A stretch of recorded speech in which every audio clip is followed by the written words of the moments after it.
ஆனால் ஏர்போர்ட் மூர்த்தி மீது குண்டர் சட்டம் பாய்ச்சியது என்பது முழுக்க முழுக்க அது ஒரு அரச பயங்கரவாதமாக தான் என்னுடைய பார்வையில் தெரியுது. ஏன்னு சொன்னீங்கன்னா, அவர் தாக்கலை, யாரையும் போய் கத்தி வச்சு கம்பு வச்சு தாக்கலை. அவர் அடிக்க வரும்போது அவர் விரட்டுறார், அவ்வளோதான். புரியுதுங்களா? அது இயற்கையாக பார்த்திங்கன்னா இந்திய அரசியலமைப்பு சட்டத்திலே இருக்குது.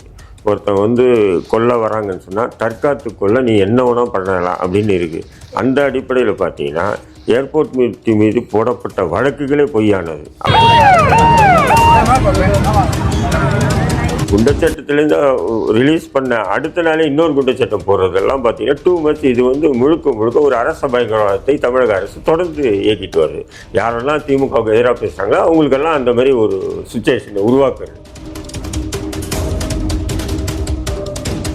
நீ முதல்வர் பதவிக்கு லாய்க்கில்லாத நபர் இல்லையா? காவல்துறை பண்ணினது தவறு, காவல்துறை செஞ்சது தவறுன்னு நான் ஏற்கனவே இது எப்படி இருக்கு? திமுக தவறு செய்யலையா, காவல்துறை தவறு செய்யலையா? காவல்துறைக்கு என்ன அறிப்பா இவனை?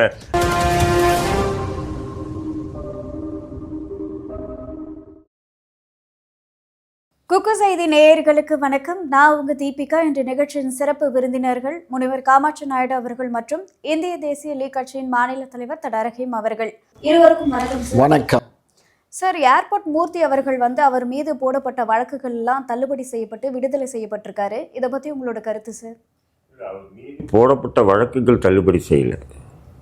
அவருக்கு போட்ட குண்டர் சட்டம் என்ற ஒரு தடுப்பு காவலை தான் இது நீதிமன்றம் உடைச்சிருக்கு. பெரும்பாலும் தடுப்பு காவல் என்பது என்னன்னு சொன்னீங்கன்னா, குண்டர் சட்டம், தேசிய பாதுகாப்பு சட்டம், காஃபி பர்சான்வாங்க, அந்நிய செலவாணிக்கெல்லாம் காஃபி பர்சா போடுவாங்க, வெளிநாட்டை சார்ந்தவங்கன்னா ஃபெரான் போடுவாங்க. இது எல்லாமே தடுப்பு காவல். அதாவது ஒரு வழக்கில் கைது செய்யப்பட்டு அவர் உடனே ஜாமீன் கோரி விடுதலை அடைஞ்சிடக்கூடாது, அதனால் கொஞ்ச நாள் அவர் இருக்கணும் அப்படின்றதுக்காக போடுற தடுப்பு காவல். இங்கே தமிழ்நாட்டில் பார்த்திங்கன்னா குண்டர் சட்டம் இருக்குது. இது வேறு மாநிலங்களில் குண்டர் சட்டம் இல்லை. இது குண்டர் சட்டம் யார் கொண்டு வந்தான்னு சொன்னால் எம்ஜிஆர் ஆட்சியில் கொண்டு வரப்பட்டது.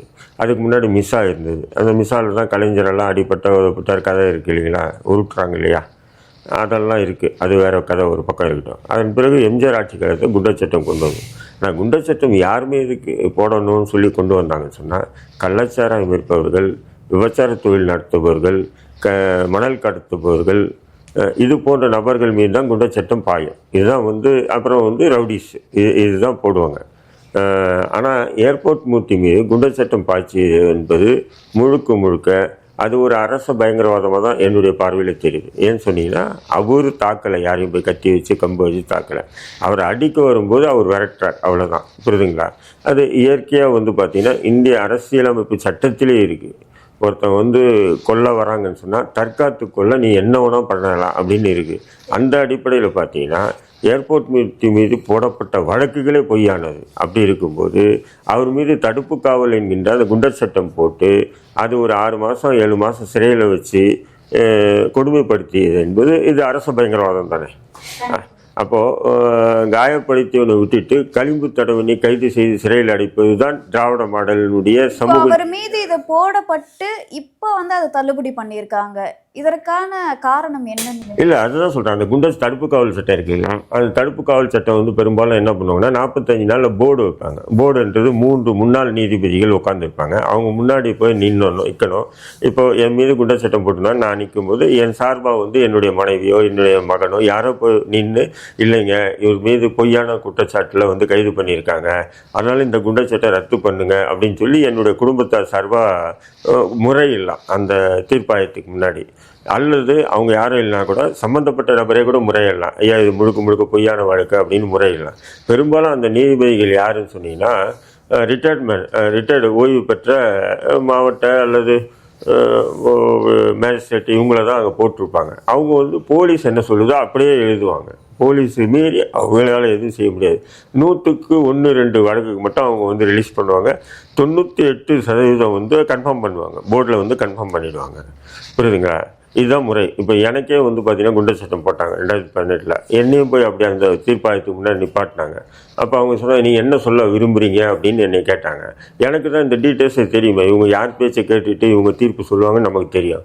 அப்படிங்கும்போது நான் கேட்டேன், நான் என்ன சொன்னால் என்ன செய்ய போகிறீங்கன்னு கேட்டேன். இல்லை நீங்கள் என்ன நடந்தது சொல்லுங்கள், நடந்தது சொன்னால் நீ என்னை விடுதலை பண்ணிவிடுவியா நீங்கள் கேட்டேன். என்ன இப்படி பேசுகிற, அப்படின்னா, யோ நீங்கள் வரீங்க 3 பேரும் வந்து ஏதோ பொம்மை மாதிரி உட்காந்துக்கிட்டு வரவனை கையெழுத்து வாங்கிட்டு அனுப்புறீங்க, ஆனால் எல்லாரையும் கன்ஃபார்ம் தானே பண்ணுறீங்க நீங்கள். அப்போ போலீஸ் சொல்கிறது நீங்கள் கேட்குறாங்கன்னா எதுக்கு இது இந்த நாடகம் அப்படின்னு சொல்லி 4-5 வார்த்தை கேட்டு நான் பேசவே இல்லை. ஏன் தெரியும் எனக்கு கன்ஃபார்ம் பண்ண போகிறேன்னு. ஏன்னா என் மீது குண்டச்சட்டம் போட்டது அரசு தான் போடுது. அப்படிங்கும்போது இந்த 3 நீதிபதிகள் தீர்ப்பு சொல்ல மாட்டானுங்கன்னு தெரிஞ்சுட்டு நான் என்ன பண்ணுறேன், எதிர்த்து பேசுகிறேன். உடனே போலீஸ் வச்சா கூட்டுமோங்க இவரை வெளியேற்றுங்காத. ஏன்னு சொன்னால் எனக்கு தெரியும் அவங்க என்ன பண்ண போகிறாங்கன்னு. இப்போ அதேமாரி தான் போர்டில் வந்து இவருக்கு வந்து கன்ஃபார்ம் ஆயிடுச்சு. யாருக்கு? Airport movie. அதன் பிறகு ரிட்டு போடுவாங்க. அதாவது நீதிமன்றத்துக்கு ரிட்டு என்பது 100% ரிட்டு உடையும் எல்லாருக்குமே. ஏன்னு சொன்னால் தண்டனை என்பது நீதித்துறை தான் கொடுக்க முடியும், காவல்துறை கொடுக்க முடியாது. இந்த தடுப்பு காவல் மூலிமா ஒருத்தனை வந்து தண்டிக்கிற மாதிரி தான் நீதித்துறை உணருது. அதனால வந்து என்ன பண்ணுவாங்கன்னா நீதிமன்றம் இந்த தடுப்பு காவல் ரத்து பண்ணுவாங்க. இந்த குண்டாஸ் ரத்து, அதுக்குன்னு வழக்குகள் ரத்து இல்லை. அவர் மீது போடப்பட்ட வழக்குகள்லாம் இருக்கும், அது கோர்ட்டுக்கு போனால் எல்லாமே. அந்த தடுப்பு காவல் மட்டும் ரத்து பண்ணியிருக்காங்க போலீஸ். இப்போ ஏற்கனவே சவுக்கு சங்கர் மீது ஒரு குண்டர் சட்டம் ரத்து பண்ணவுடனே இன்னொரு குண்டர் சட்டம் போட்டு மறுபடியும் ஹைகோர்ட்டு திமுகவை கூப்பிட்டு ஒரு கொட்டிச்சா இல்லையா மண்டையில். ஏண்டா ஒரு குண்டாசு ரத்து பண்ணும்போது இன்னொரு குண்டாசு எப்படா போகிறீங்க? சட்டத்தில் இடமே இல்லை. அப்படி ஜெயலலிதா ஆட்சி காலத்தில் கூட நம்ம வன்னியர் சங்க தலைவர் குருவை வந்து ஒரு குண்டர் சட்டத்தில் கைது பண்ணுறாங்க. அந்த குண்டர் சட்டத்தை விடுதலை ஆகிறாரு.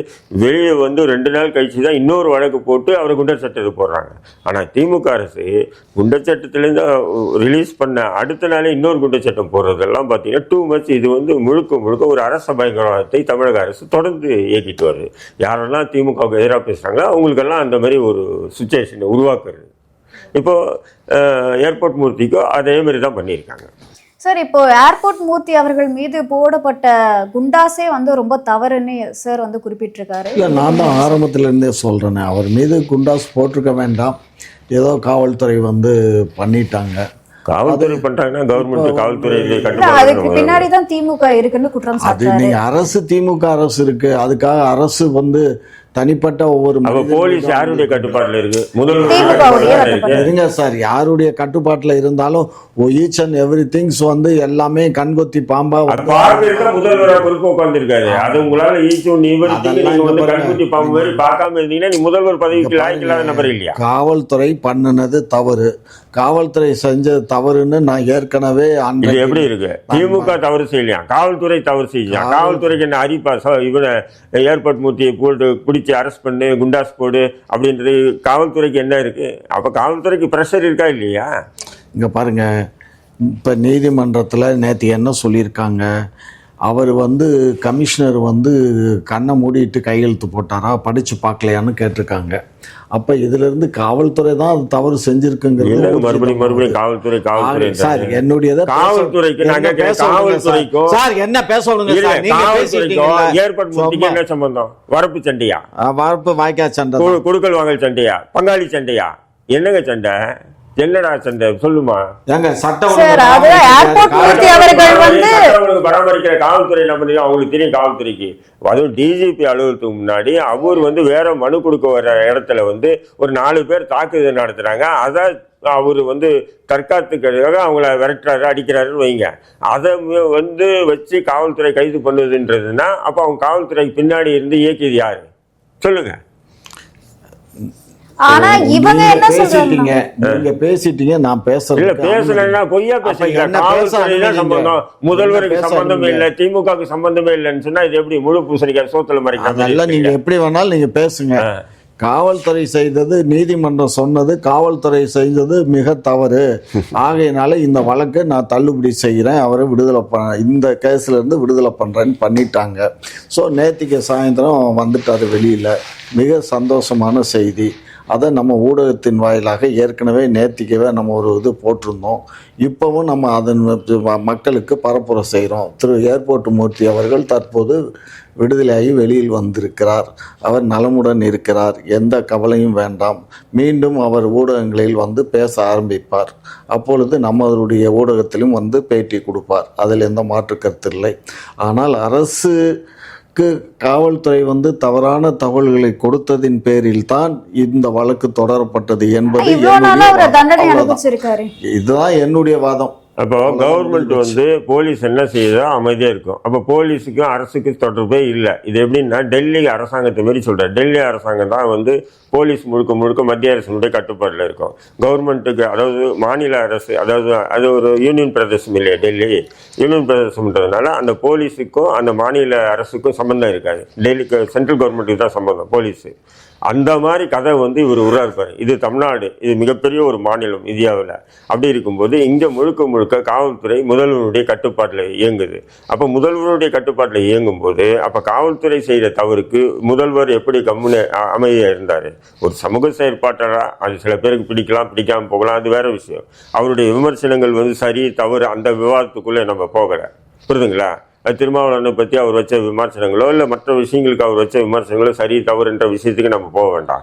ஆனால் ஏர்போர்ட் மூர்த்தி மீது அந்த வழக்கு போட்டதே தவறுன்னும் போது தடுப்பு காவலின்ற குண்டர் சட்டம் காவல்துறையாக ஒருத்தனை தண்டிக்குது அப்படின்னு சொன்னால் இதை தமிழக முதல்வருக்கு தெரியாது, தமிழக அரசுக்கு தெரியாது, திமுகவுக்கு சம்பந்தம் இல்லை, இது முழுக்க முழுக்க போலீஸ் தான் அப்படின்னு சொல்லி அண்ணன் வந்து முட்டு கொடுக்குறது என்பது அயோக்கியத்தின் உச்சம். சாதாரணமானதில்லை, அயோக்கியத்தின் உச்சம் இது. இன்றைக்கி வந்து ஏர்போர்ட் மூர்த்திக்கு நடக்கும், நாளைக்கு எனக்கு நடக்கலாம், நாளைக்கு யாரு கூட நடக்கலாம். அப்போது இவர் வந்து எப்படின்னா அண்ணன் எப்படின்னு சொன்னால் இல்லை இது போலீஸ்க்கு சம்மந்தம் இல்லை, இது கவர்மெண்ட்டுக்கு சம்மந்தம் இல்லை, முதல்வருக்கு சம்மந்தம் இல்லை, இது போலீஸ் தான் செஞ்சதுன்னு சொல்லி இப்போ சொல்றாரு பாருங்க. முதல்வர், அதாவது நீதிமன்றமே முதல்வரை திட்டிருக்கு, போலீஸ் தானே திட்டிருக்கு. யார் வழக்கு போட்டாங்களோ அவங்களதான் திட்டும் போலீஸ். இது நீதிமன்றம் முதல்வரை ஏன் திட்டுது? நான் சொல்கிறேன், முதல்வருடைய கட்டுப்பாட்டில் தானே காவல்துறை இருக்குது. அப்போது ஒரு தவறை வந்து செஞ்சிருக்குன்னு சொன்னால் அப்போ அது முதல்வர் தான் காரணம், திமுக தான் காரணம். சார், இப்போ இன்னொரு விஷயம் என்ன அப்படின்னு பார்த்தீங்கன்னா, அந்த கல்குவாரியில் கொள்ளைகள் நடக்கிறத கண்டுபிடிக்கிறதுக்காக ஒரு தனியார் தொலைக்காட்சி ரிப்போர்ட்டர் வந்து போயிருக்காரு. அவரை வந்து அடிச்சு கொண்டு இருக்காங்க. இதை எப்படி சார் நீங்க பாக்குறீங்க? இல்லை, ஏற்கனவே புதுக்கோட்டையில் வந்து ஜவஹர் அலின்னு சொல்லிட்டு திமுக ஆட்சியில் நடந்த நம்ம ஜவஹர் அலி சமூக செயற்பாட்டாளர், அவரும் வந்து பார்த்தீங்கன்னு சொன்னால் இதேமாரி வந்து மணல் கொள்ளை மற்றும் இது கடத்தலை வந்து கண்டித்து மனுக்களை அனுப்பி அவர் எனக்கு ஆபத்து இருக்குது, என்ன உயிருக்கு அச்சுறுத்தல் இருக்குன்னு பல முறை காவல்துறையில் புகார் கொடுத்தும் கூட காவல்துறை நடவடிக்கை எடுக்காமல் கடைசி ஆக்சிடென்ட் பண்ண மாதிரி அந்த ஆக்சிடென்ட் அதாவது விபத்துன்னு சொல்லிட்டு வழக்கு முடிக்கப்படும். அதுக்குள்ள ஊர் மக்கள்லாம் ஒன்று திரட்டி போராட்டம் இரட்டம் பண்ணோன்னே அதன் பிறகு விசாரணை மேற்கொண்டு நடத்தும் போது தான் அது அந்த டிரைவர் மட்டும் காரணம் இல்லை, அந்த டிரைவரை இயக்கியது யாருன்னா அந்த கல்குவாரி நடத்திய நபர்கள் அப்படின்றது அம்பலமாயிருக்கு. சிபிசிஐடி விசாரணை மூலமாக அம்பலமாச்சு. அப்போது இவங்க வந்து முழுக்க முழுக்க வந்து கனிம வளங்களை கொள்ளையடித்து பல லட்சம் கோடிகளை வந்து கொள்ளையடிப்பதற்காக இவங்க யாரையும் பலி கொடுப்பாங்க. அதுதான் என்னுடைய எதிர்கொலி தான். இப்போ கரூரில் இருக்கக்கூடிய அந்த எம்எல்ஏவுடைய மகனுக்கு சொந்தமான கல்குவாரியில் வந்து திமுகவுடைய எம்எல்ஏவும் சம்பந்தம். அதான் சொல்றேன், அந்த திமுக எம்எல்ஏ சம்பந்தம் இல்லை, அவருடைய சொந்த மகனுடைய கல்குவாரி. அது வேற யாரும் தேர்ட் பர்சன் இல்லை. அவர் எம்எல்ஏ மகன் என்ன, எம்எல்ஏ என்ன, எல்லாரும் ஒன்று தானே. அப்போ எம்எல்ஏக்கு சொந்தமான அந்த கல்குவாரி சம்பந்தமாக செய்தி சேகரித்துக்கு போயிருக்காரு. அவரை கடத்தி அவரை கொடுமையாக தாக்கி அவரை இன்னும் வரலையும் காவல்துறை ஏதோ இப்போது நாங்கள் நடவடிக்கை எடுக்கிறோம், அதை நடவடிக்கை எடுக்கிறோம் அப்படின்னு உருட்டிட்டு இருக்காங்களே தவிர நாங்கள் சரியான நடவடிக்கை இல்லை. பல்வேறு அதாவது ஒரு விஷயம் நடக்குது அப்படின்னா எல்லா செய்தி சேனல்களும் போடுவாங்க. இந்த விஷயத்த வந்து நிறைய செய்தி சேனல்கள் வெளியிட, எல்லா மெயின் ஸ்ட்ரீம் மீடியா எல்லாமே வந்து திமுகவினுடைய கட்டுப்பாடு நம்ம இருக்கு. மெயின் ஸ்ட்ரீம் மீடியா முக்கியமான ஊடகங்கள் எல்லாம் திமுக. அப்போ அவங்க எப்படி அவன் திமுக எதிராக, அதுவும் திமுக எம்எல்ஏவுடைய கல்குவாரியில் ஒரு செய்தியாளர் தாக்கப்பட்டாருன்னா எப்படி போட்டுருவாங்க? நான் கேட்குறேன். இப்போ நான் எந்த நியூஸ் சேனல், அதாவது தமிழ் நியூஸா, அந்த நியூஸ் சேனல் பேர் 24x7 நியூஸ் சேனல், அந்த நியூஸ் சேனலில் பார்த்தீங்கன்னா முக்கியமான பொறுப்பில் இருக்கக்கூடிய செய்தியாளர், அவர் பேர் என்ன, அவரு கூட கண்டிக்கலையே. அதை பற்றி ஒரு ட்வீட் போட்டு தன்னுடைய சக தொழிலாளி கொல்லிக்கு இப்படி ஒரு தாக்கப்பட்டிருக்காருன்னு போது அவர் கூட சேவியர், அவர் பேர் என்ன தெரியுமா? எனக்கு தெரியாதுங்க, நான் என்ன பழைய மாதிரியா இருக்கேன். மிக்ஸ் மீடியா கூட எல்லாம் டைப் கிடையாது எனக்கு. அதாவது எது எப்படியோம்மா அது வந்து அப்போ அவங்களே அது தவறுமா. அண்ணன் என்ன சொல்லுவார், நானே சொல்லிடுறேன். அவர் எதுக்கு நீங்கள் அவர்கிட்ட கேட்குறீங்க? அது தவறு தான். அது காவல்துறை நடவடிக்கை எடுப்போம். காவல்துறை வந்து சட்டம் தன் கடமையை செய்யும். அப்படி என்ன சொல்ல போகிறீங்க? காவல்துறை அதனுடைய சட்டம் அதனுடைய செயல்பாடுகளே சரியான முறையில் செவ்வனே செய்யும்.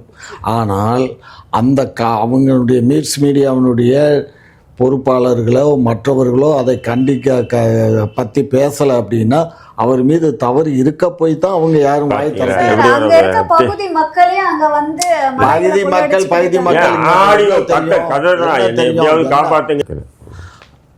இதெல்லாம் வந்து ஜோடிக்கப்பட்ட பொய் புரட்டு, இதெல்லாம் நான் நம்ப இயலாது. அண்ணனை கூட்டிட்டு நீதிமன்றம் இது போய் வந்து அப்படி வச்சு கும்மாங்குத்து குத்துனாங்கன்னா இவர் கதறது நம்ம ஆடியோவா வெளியிட்டேன்னு சொன்னா அப்போ அண்ணன் சொல்லுவார் இது பொய்யுங்க, நானா வந்து ப்ரொமோஷன் பண்றதுக்காக அல்லது திமுக அரசு மீது கெட்ட பேர் ஏற்படுத்தணுன்றதுக்காக. அதுதான் அந்த வேலை தான் இப்ப எதிர்க்கட்சிகள் செய்யுது, சதி பண்ணுது. எதிர்க்கட்சிகள் பண்ணக்கூடிய சதியினுடைய மொத்த உருவங்கள் தான் இது மாதிரி. முட்டு கொடுங்கண்ணே. நான் முட்டு கொடுக்கல. ஆனா இப்படி அநியாயமா முட்டு கொடுக்காதீங்க. பாருங்க, ஒரு அவர் செய்தியாளர் நான் சொல்றேன், நேர்மையான செய்தியாளரா இருந்தா செய்தியாளர் கூட ஓரளவுக்கு தான் பார்க்கலாம்.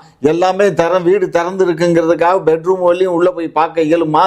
என்ன பேசுறீங்க? Notice point bedroom. அப்போ ஒருத்தன் வந்து வீட்டில் கஞ்சா வந்து பொட்டலம் போட்டு கஞ்சாவோ இல்லை பவுடரோ அபியமோ மாத்திரையோ பொட்டலம் போட்டு கல்லூரி பள்ளியாக விநியோகம் பண்ணிட்டு இருக்காங்க. வீட்டுக்குள்ள ஏன் போலீஸ் போகுது? போலீஸ் போலாம் சார், போலீஸுக்கு எல்லாம் ரைட்ஸ். சரி, போலீஸ் போகல, போலீஸ் துணையோடு திமுக அரசனுடைய துணையோடு இது போதை வஸ்துகள் விற்பனை ஆகுதுன்னு வைங்களேன். அதை நீங்களும் நானும் பார்த்துட்டு அதை வீடியோ எடுத்து அதை இஷ்யூ ஆக்கிறதுக்காக போகணும்னு சொன்னால் சட்டவிரோதம்னு சொல்றாரு இவர். புரியுதுங்களா? ஒரு திருடனை போலீஸை தவிர பொதுமக்கள் பிடிக்கிறது சட்டவிரோதம்.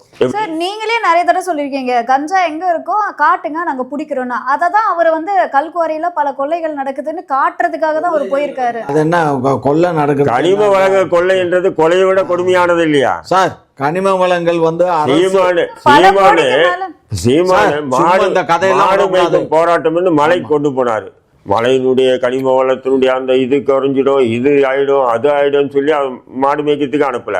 ஆனா இவங்க ஏன் சொன்னா மாடு மேய்க்கிறதுக்கு போறவன் சும்மா போக மாட்டான்.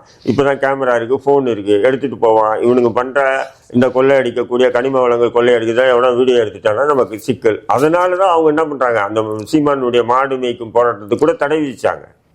இப்ப எனக்கு தெரியுதா இல்லையா? ஒரு செய்தியாளர் போறாரு, அவரை போய் கடத்தி வச்சுக்கிட்டு அவரு போன்ல பேசுறாரு, அடிக்கிறாங்க, குத்துறாங்க, தயவுசெய்து என்னை யாருக்கும் சொல்லி காப்பாத்துன்னு கதறாரு. அண்ணன் சொல்றாரு அது எதிர்கட்சிகள் செட்டப் பண்ணதுன்றாரு. எப்படி எதிர்கட்சிகள் செட்டப் பண்ணதுன்றாரு? அப்ப காவல்துறை எஸ்பி எதுக்கு சொல்றாரு நாங்க நடவடிக்கை எடுக்கிறோம், அது சம்பந்தப்பட்டவர்களை கைது பண்ணுவோம்னு சொல்லி ஏன் சொல்றாரு? எதிர்கட்சிகளுடைய செட்டப்பாக இருந்துன்னா ஒரு காவல் கண்காணிப்பாளர் எஸ்பி சொல்கிறாரு நாங்கள் வந்து அது சம்மந்தமாக தீவிர விசாரணை பண்ணிட்டு இருக்கோம், அது யார் பண்ணா என்ன பண்ணான்னு சொல்லிட்டு நாங்கள் நிச்சயம் நடவடிக்கை எடுப்போம்னு சொன்னாரா இல்லையா? அப்போ சொல்கிறாருன்னா அப்போ அண்ணன் சொல்கிறது வந்து முழுக்க அண்ணன் சொல்லிட்டு தானே போய். குக்கு செய்தி நேயர்களுக்கு மிக்க நன்றி. கிட்டத்தட்ட 67,000 சப்ஸ்கிரைபர் தாண்டி போயிட்டு இருக்கும். இதே போல தொடர்ந்து உங்களுடைய ஆதரவை அளிக்கவும்.